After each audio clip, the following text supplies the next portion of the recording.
আশা ছিল, ভালোবাসা ছিল, আজ আশা নেই, ভালোবাসা নেই। ভালোবাসা না থাকলেও আজকে সবটুকু ভালোবাসা ঢেলে দিয়ে আমি আজকে শুটকি রান্না করব। আসসালামু আলাইকুম এভরিওয়ান। এখন রান্না করছি রূপচাঁদা শুটকি দিয়ে বেগুন। আর সেটা যদি হয় কক্সবাজারের তাহলে তো কোনো কথাই নেই। প্রথমে দিয়েছি কড়াইতে তেল, তারপরে দিয়েছি আস্ত বড় একটা কার্ফিউ মাছের মাথা, কার্ফিউ মাছের কিছুটা তেল, পেঁয়াজ কুচি, রসুন কুচি, আদা পেস্ট, 1 চামচ হলুদ, 1 চামচ গুঁড়ামরিচ, 1/2 চামচ ধনিয়া জিরা, স্বাদ মতো লবণ আর আমার সবটুকু ভালোবাসা।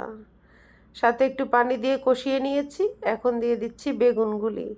বেগুনের সাথে একটা যদি টমেটো দেওয়া যেত তাহলে অনেক ভালো লাগতো। আর এই শুটকির বেগুনে ধনিয়া পাতা কাঁচামরিচ দিলে সুন্দর একটা ফ্লেভার চলে আসে।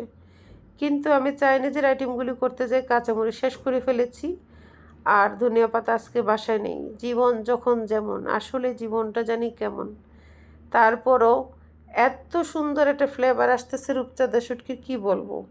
আমি তো একেবারে শুটকির প্রেমে পড়ে গিয়েছি।